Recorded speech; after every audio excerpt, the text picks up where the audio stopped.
Next, I'd like to introduce Bill Myers. I've known Bill for many, many years, so which is a good thing, Bill. So, he's the 2016 NPR winner of the Advocate Award. He's been very, as you heard tonight a couple of times, he's been a principal donor for several initiatives that we've taken here to honor our faculty and staff over the years. He's helped with almost everything. He's kept in touch, and we're very appreciative of all the things he's done for us. So, Bill, I'd like to say a few words.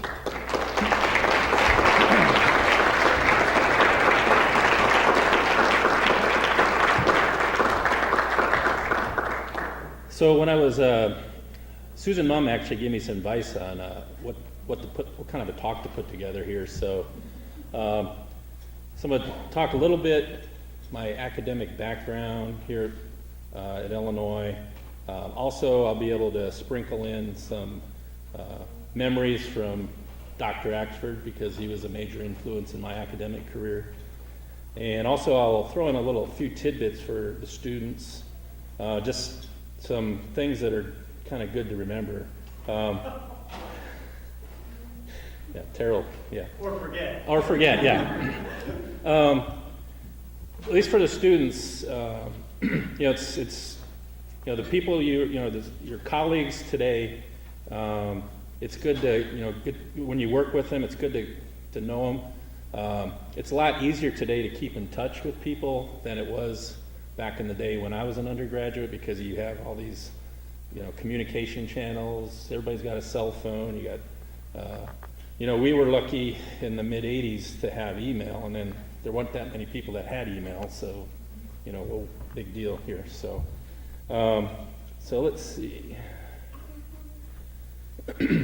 As you can see, I had a very incestuous academic career. I got all 3 degrees here from the University of Illinois.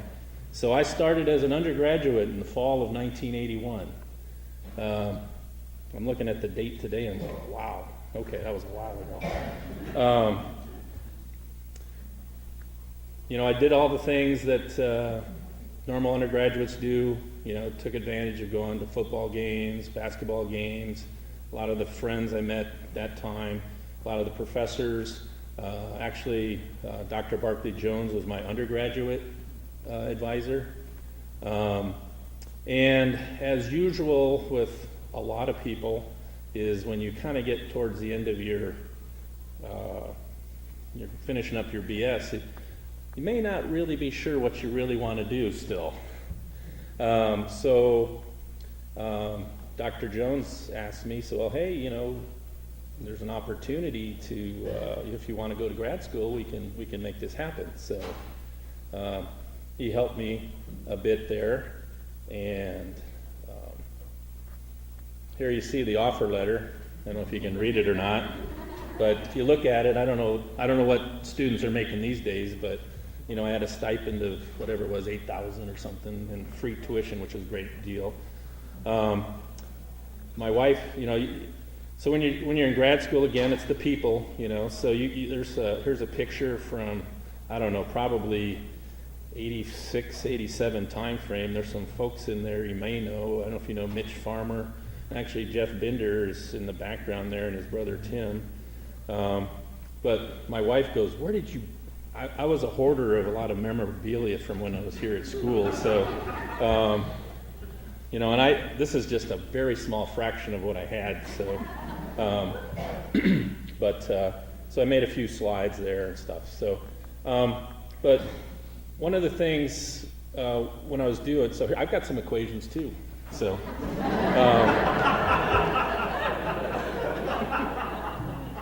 so as you see here, I looked at an old transcript I had, and this you can see, actually I took some classes with Dr. Axford both as an undergraduate and as a graduate student. And here I think this one sheet here was probably the first day of lectures in... It would have been spring of 1986, so we were talking about reactor kinetics and dynamics. And believe it or not, I still go back to all these notes that I took from all these classes from time to time. Just this week, I was using some of these same equations you see on this sheet to put together a talk for a Science of Signatures talk at Los Alamos. So had to do a dry run, so we in about a month we got to give a real talk. But again, still using a lot of the stuff I learned from Dr. Axford, and like I said, I routinely go back and look at things, and now it's like, God, I forgot all that, but good thing I got these notes. And I don't know, today, I don't know how professors present their materials, but, it's probably, I don't know if it's death by PowerPoint or what, but back in the day there, so this was over the nuclear engineering lab, everything was done on a chalkboard. So I think Dr. Axford was one of the most amazing persons with a piece of chalk in his hand. So we had two walls, I believe, in one of the classrooms that were just solid blackboard, and he would start on one side of the room, work all the way across, work across this way. I mean, those equations were so long, go across this way, then he'd go back and go to the other chalkboard. So he was, and here you are, since you had to write everything down, it's not like they could just make copies and send it to you. No, you actually had to work, So you got good at trying to write notes. So that was, he kept you in shape for doing that kind of stuff. Again, you see, so Dr. Axford was actually my master's thesis advisor and PhD advisor. And as with a lot of his students, since he always went out to Los Alamos and consulted during the summer, he set up a bunch of us with internships to go out there and work. So a lot of his students, worked up the next division, while there was Pete Yeagers and I. We actually worked in an experimental facility. This was the Los Alamos Critical Experiments Facility. So we were a little bit different than most of his other students. So this was like the last general purpose critical experiments facility in the Western Hemisphere. So, and the group was the Advanced Nuclear Technology Group. And believe it or not, that's still the same group I work with. So, and as I mentioned, there's, like I said, you meet people and relationships, so you never know who you're going to meet.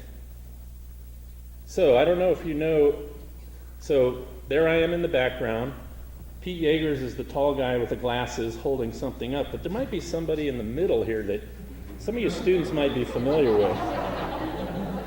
So Los Alamos used to do these things, bring a junior high student to work. So, and I know this picture was taken quite a while ago, because I don't have any gray hair in this picture, so it had to have been a while ago. So, I don't know, maybe Professor Claire can let you guys know what we were doing on this particular outing. Yeah, so I guess the point I want to make is that the nuclear industry, if you're in the power industry, if you're doing research or whatever, it's actually a very small community. So it's always good to keep in touch with people and keep those relationships going, because you never know. You might be working somewhere and it's like you're tired of what you're doing, so if you still have friends working somewhere else, you can get a hold of them and maybe they can help you out and find something else for you to do. Again, so as I mentioned, here's a picture, the one on the top, I guess it'd be the top right if you're looking. There's a bunch of University of Illinois grads, so there's a lot of, there's Terrell and Deb Lawton, there's Mike Jacoby, aka MG3, few Axford students. There's Mike Steinkamp, Pete Yeagers, his wife Lisa, there's Jeff Binder, and in the back you can just see the top of his head, Sean Cantlin. He was also got his master's degree with Dr. Axford.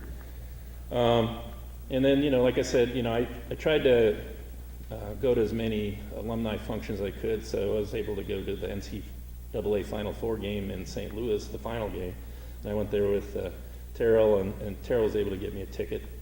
So he negotiated a really good price for me. Well, we can talk about that later, but so. But like I said, the thing is, it's as students, you should get to know the alumni, and then because you never know. So I was at the actual ANS 2016 student conference. I was there as a recruiter for Los Alamos and also a technical judge for some of the papers.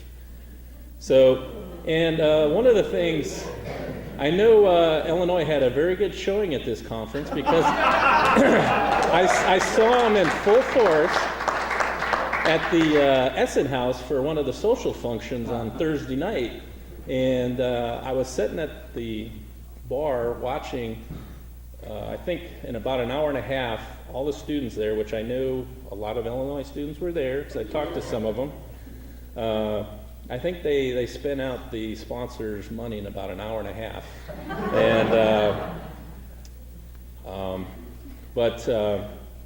again,